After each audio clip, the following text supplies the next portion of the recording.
everybody, my name is Audrey Shantz and I'm a watercolor artist and teacher, and today we are going to paint these cute little daisies. I love this one with that sweet rainbow background, but you can do the background in any color you want. So go ahead and start thinking about what colors you might want to use, and we'll go ahead and get started. Okay, the supplies we're going to need for today are some sort of pencil and an eraser. I like a good kneaded eraser. And then I'm using a size 10 round Winsor & Newton watercolor brush. And then we're going to need watercolor paper. This one is 3 inches by 3 inches. It's cold press, 140 pound. This one's Canson watercolor paper, but you can use what you have. And then we will need some sort of like an ink pen, or this is a felt tip pen. I really like an ultra fine point Sharpie because it's just a tiny bit thicker. But even if you had something like this, just a nice sort of gel pen, that would work great too. And then you need your watercolor paints. This is the set that I've got here today. And then you need some water and a towel. I like to just reuse a towel, but you can use paper towel too. Any of that's great. So let's go ahead and get started. I'm going to move some of this stuff out of my way here. Got a couple different color examples for you today, including this. I wanted you to see, like, you can do anything in the background, and if you can do this, you can do this, right? So for colors, why don't you think ahead of time what you might like for that? And we're going to go ahead and get started on our sketch. Let's zoom in a bit. So you can see this is like pretty symmetrical, and there's a round circle right in the center. So we're going to start with that. And anytime we do our sketching, I always like to remind you to press lightly with your pencil, because then you can erase really easily, which means you can sketch freely. Like if I don't like this, I can get rid of it fully because I pressed so light.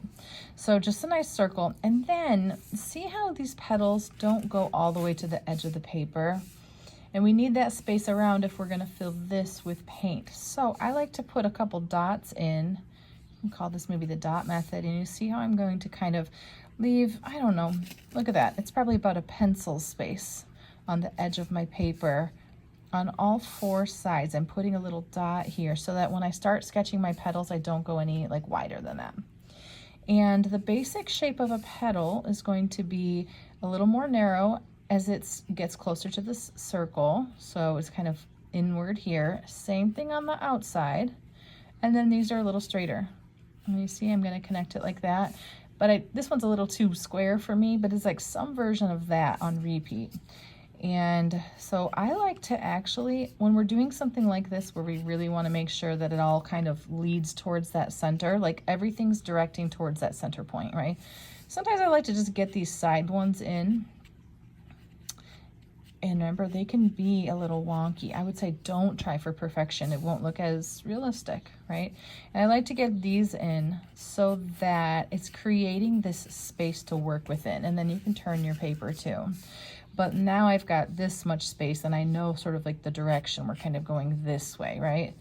Maybe I'll do one right in the center here.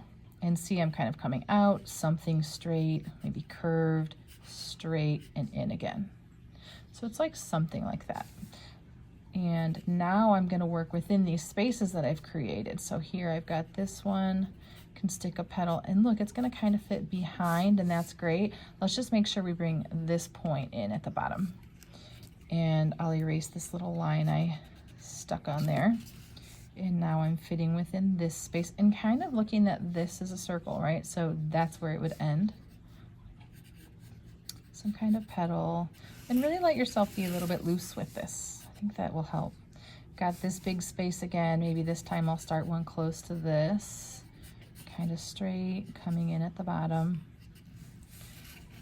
Turn my paper. Always turn your paper to get it like more comfortable for you. Got a little bit of space. Sometimes when you just have a little bit, tuck it behind one of them. It's just kind of cute that way. See that? This one's overlapping that one, and that's great. That's how we would find it in nature, right? So I'm turning it around. Now I'm going to work within this space.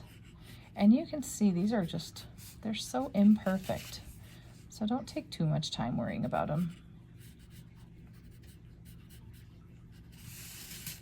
And now we're just on repeat. I was going for a walk the other day, and right when I left my driveway, I smelled lilacs, and I love lilacs. and it was my neighbor's house, but then I remembered I had gotten lilac plants and went to check on them, and I have 3 little lilac blooms. And I was so happy. Okay, so once we got to this point, we've got all of our petals on there. We actually want to take this, and do you see this? I'm doing this little, it's like little tiny rainbows, right? Just making this jagged. And we can erase that little dot. If you stuck one in the center, let's get rid of it. And then, right, we're still with our pencil and eraser, so it's easy to adjust things if you don't like them. So I say take a pause, look at what you've got. I just fixed that one. I like that a little better now. And if any space got weird, like look, this one's kind of small. And I'm just modeling to you guys that like we're always adjusting what we've got in our artwork. And it's pencil and eraser are what is for drawing, right? Not just pencil. No one's expecting you to get it on the first try. So I think this is great though. And if yours is somewhere near here, then we're good to go. Let's take our pencil and eraser, get them out of our way.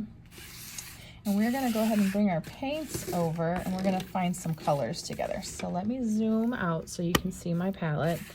First I gotta decide what colors I'm gonna do, but for all of us, I want this really cool center. So we'll create this together. I'm gonna get my brush wet, and so here, I have some yellow here, but if you look, pick your favorite light yellow. We're gonna do the lightest color first, so maybe even a combo.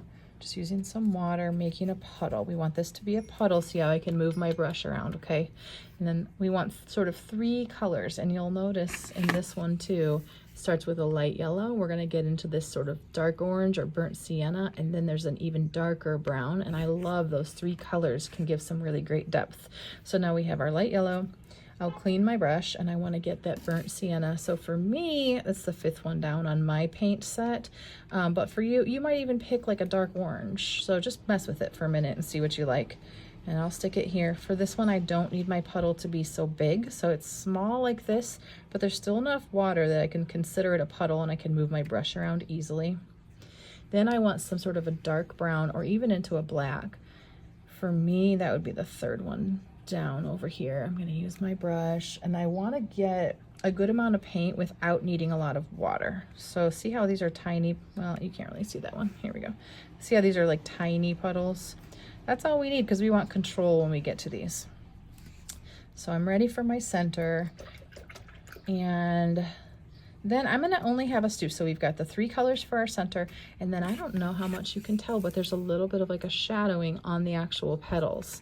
And the same on here, but this one's a little lighter. And I like to do that instead of going like gray, I like some sort of like a purplish blue maybe. And that's how I have this color here. So remember, in watercolor, the way we get our colors lighter is by adding water. So you need barely any color, but just some water. Okay, so we'll make a little puddle here. That's ready to go. The first thing I want to do is, let's actually do that shadow first. So you need this really light color. Let me zoom in. We'll get nice and close. And this is really light, so it's not that intimidating because you're not doing a lot with your paper, but we just want to create some sort of shadowing. Let me stick this one here so you can see both at the same time. And if you have any that are going behind another one, that's a really easy way to know where to put a shadow. Is like maybe this petal is covering up this one, so shadow. This one's behind, so a little bit of shadow on there, right? And that just means a little bit of this really light colored paint. Any that are behind are a really great way to begin, get some paint on our paper. And then you can do some in these centers. And you just are sort of following the lines that you already put down on your paper. This doesn't matter how much you do. So I just kind of play with it for a minute. If you just did a little bit on each petal, you're gonna be good to go.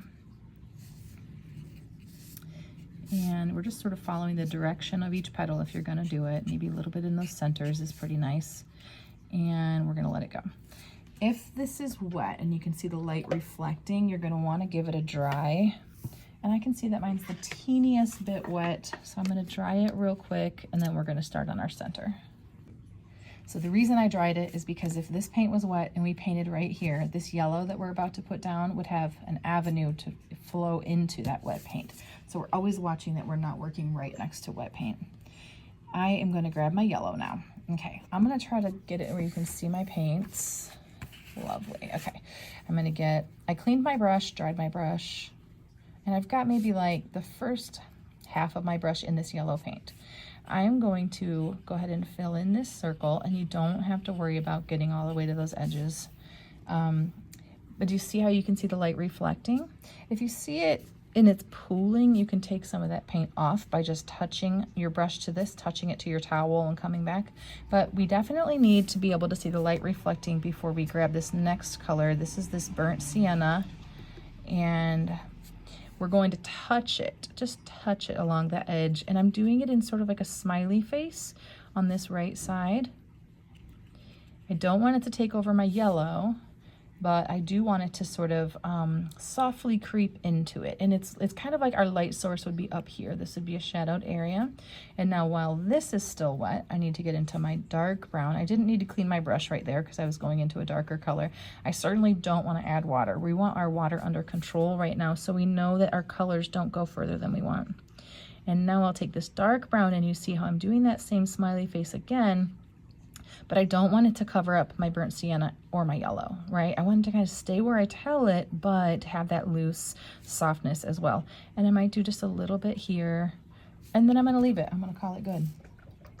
Okay, and what's cool is because now this is dry, that's wet, but we're going here next, so it's okay, we don't have to dry anything. But what we do need to do is decide what colors we're gonna use. And so I'm taking my brush, and I already have these colors, so I'm just gonna rehydrate them. It's a great way to just sort of use up your paints on your palette and not be wasteful of them, I guess.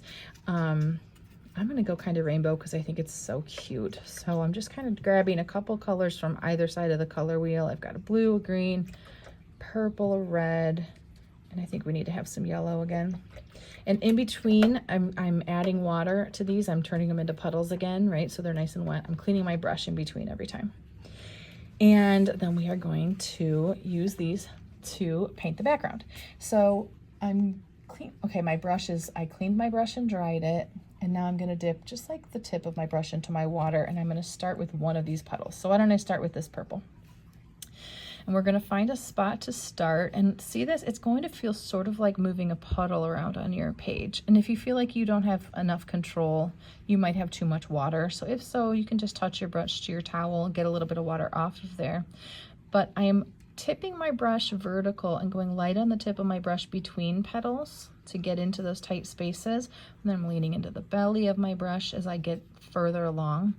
And now I'll fill a chunk like this. I'll get into that crease. And now I'm going to take my brush and clean it. And I'm going to go into another color. So now I'll pick this green. And what I want to do is touch the purple and keep moving. And think about it still like you're just moving a puddle around your paper. And when you get another chunk the size that you want, you'll do the same thing, clean your brush. And I'm kind of just tapping it on my towel if you're curious how much water we're kind of dealing with. Just if it feels out of control, you have too much water. And if it's drying while you work, you don't have enough water. And so at that point, just add a little bit. So I'm touching it for sure. And then I'm gonna move. I'm gonna keep moving on. I wanna get all the way between these petals, because if I don't get fully in there, it's gonna sort of change the shape of my petals. It's just because we're outlining it, it's really sort of defining them.